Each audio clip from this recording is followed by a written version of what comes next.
PhilosophyTube published a video entitled African Philosophy and the Enlightenment.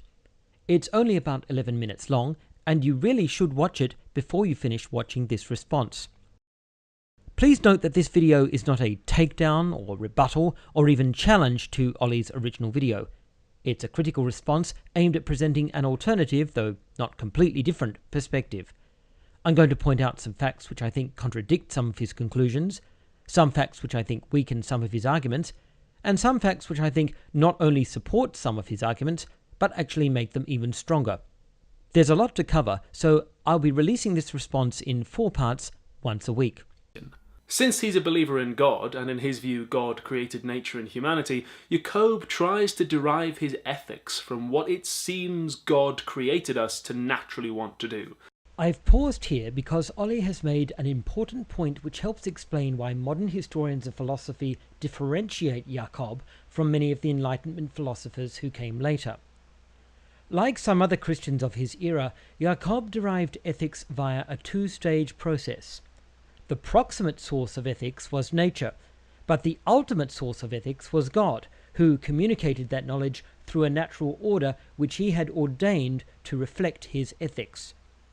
Some Enlightenment philosophers, such as John Locke, also followed this two-stage process, and in this regard Jacob agrees with Locke. In contrast, Enlightenment rationalists and skeptics such as Thomas Hobbes, who wrote in 1651, around 15 years before Jacob, derived ethics via a one-stage process. Nature was both the proximate and ultimate source of ethics, and God was not considered at all.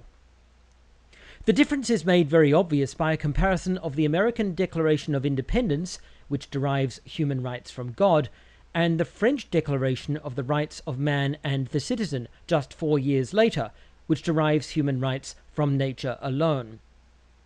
The Declaration of Independence says, quote, "We hold these truths to be self-evident, that all men are created equal, that they are endowed by their Creator with certain unalienable rights."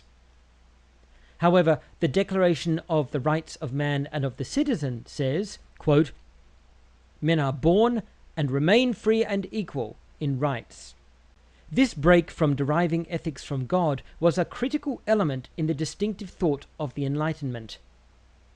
Thomas Hobbes, whom I mentioned previously, believed true revelation must always be in harmony with human reason and experience, just as Jacob and Locke did. However, unlike Jacob and Locke, Hobbes believed human rights derived from nature, not God. In fact, the concept of human rights which derived from nature had already been developed in some detail during the medieval era. The earliest formulators of this concept were Gratianus, Odo of Over, Rufinus, Simon of Bisignano, Sicarus of Cremona, Ricardus Angelicus, Alanus, Laurentius Hispanus, Vicentius Hispanus, Huguccio, and Hostiensis, all writing during the 11th to 13th centuries. During the 14th and 15th centuries, significant developments in natural human rights were made by Godfrey de Fontaine and Jean Chalier de Giasson. Medievalist Brian Tierney notes that the Enlightenment concept of rights in the 17th century was derived directly from a long chain of thought which originated in the concepts developed by these early medieval theorists, noting that the medieval writers were well known to 16th century Spanish jurists, who in turn influenced the human rights theorists of the 17th century. So we could say that in his approach to human rights, and his approach to determining ethical principles, Jacob shared views held by some Enlightenment philosophers, such as Locke, but we can't say he came up with these ideas before anyone else. The view he held had already been developed and written about by other people long before he was born. However, this does not diminish in any way Jacob's own arrival at the same conclusion. We must remember that Jacob was writing in an intellectual environment which was highly insulated from the European philosophies which had developed since the Renaissance. As a result of the Muslim invasions of Africa from the 8th century onwards, Christians in Ethiopia became effectively cut off from the theological and philosophical discussions which continued elsewhere in Christendom, especially in Europe. Jacob would have studied the early Christian literature, and especially the early medieval Christian philosophy, but the gradually developing philosophical foundation of human rights independent of God, which took place in Europe from the 12th century onwards, would almost certainly have been unknown to him. This is reflected in the fact that he makes no mention at all of any of the significant theological and philosophical shifts of thought which took place during that era, nor any mention of the individuals who were responsible for them. The reason why this is so important is that it demonstrates just how remarkable Jacob was. His greatest intellectual achievements were made despite a significant handicap.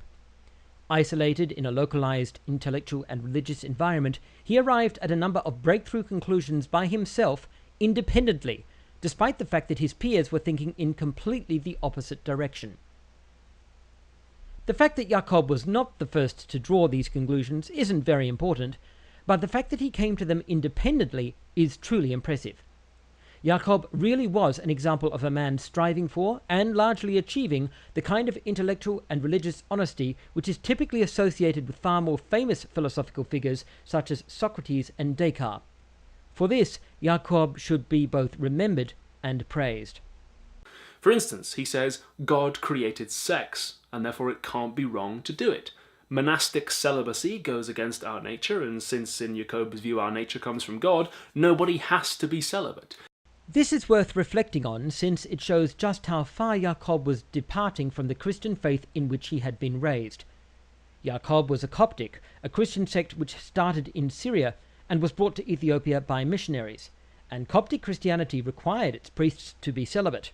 Although monastic Christianity had already been intellectually and theologically dismantled by earlier Christian commentators before and during the Reformation, it is important to note that Jacob, raised as a Coptic Christian and having experienced Catholic Christianity, which also required priests to be celibate, was not deriving his ideas from Christians inspired by the Reformation. His stance on this issue is so different to the Christian traditions he experienced personally that we can be certain his conclusion is independent. He didn't borrow this idea from other people. Jacob really was an original thinker. Ditto menstruation, which the law of Moses says is impure, but which Jacob says is part of God's design. This is a minor point, but Jacob doesn't actually say the law of Moses considers menstruation to be impure. And in fact, the law of Moses doesn't consider menstruation to be impure. Jacob objects to the fact that the law of Moses required objects touched by a woman who is menstruating to be considered impure. Jacob objects to this because he says menstruation is natural, and therefore not a cause of impurity. However, it's worth noting that Jacob's view here is an outsider's perspective.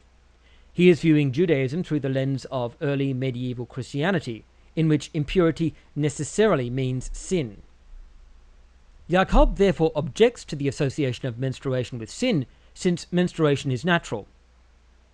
However, in Judaism, the contradiction Jacob observes does not exist.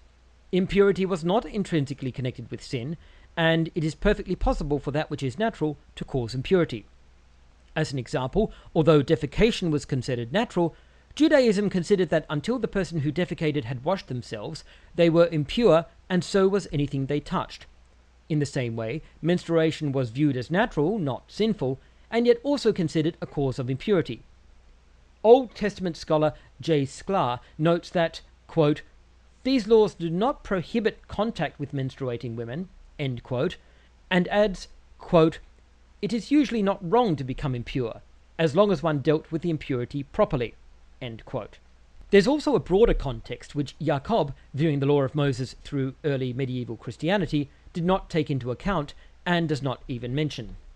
The first is the fact that the impurity regulations under the law of Moses were egalitarian. Emissions of bodily fluids made any person impure regardless of their gender. This included blood, pus, semen, urine, and feces, and the law of Moses states specifically that an emission of semen makes a man ritually impure in exactly the same way as menstrual emissions make a woman impure, with the same rules applying to both. The fact that Jacob does not make any mention of this broader context, and does not even mention the fact that men's natural emissions made them impure just as women's emissions did, suggests his interpretation of the law of Moses is reactive rather than deeply analytical. His position as a theological outsider to Judaism would also have contributed to the fact that he did not understand the underlying theme of the impurity of bodily fluids in the Law of Moses. The impurity legislation under the Law of Moses has been much studied due to the fact that it is unique in its focus on personal health and hygiene. Under the Law of Moses, bodily fluids are treated as potential vectors of pathogens, and this is the reason why they are considered impure. For this reason, the Law of Moses treats people emitting bodily fluids as potential sources of contamination and contagion, and requires them to practice a certain degree of quarantine, as well as specific kinds of washing with clean water. Theologians Robert Hubbard and Robert Johnson describe this section of the Law of Moses as offering, quote, explicit instructions on hygiene, specifically concerning bodily emissions or discharges, end quote. I apologize for this lengthy discursus, but it's important to view Jacob in his theological context as well as his socio-historical context in order to understand the underlying reasons for his conclusions and to differentiate between conclusions Jacob reached through critical thinking and conclusions he reached due to his theological bias. From the same premises, he also argues that polygamy must be bad, since there are roughly equal numbers of men and women, so he says God must have created us to arrange ourselves in pairs. I've included this snippet to illustrate Ollie's intellectual honesty. This is one of several places in which Ollie points out that Jacob's reasoning isn't always as rational as Jacob thinks. Ollie's presentation of Jacob doesn't deliberately inflate Jacob's achievements artificially, and Ollie makes it clear that Jacob sometimes arrives at completely wrong conclusions. This humanizes Jacob, makes him relatable, and encourages us to sympathize with him. Jacob is struggling to find truth independently while trying to separate himself from years of social and religious conditioning, and his quest for objective truth is naturally going to be difficult. Ollie's depiction of that struggle is sensitive and powerful, and he depicts Jacob honestly as a pioneering man of his time, but not as a 21st century progressive.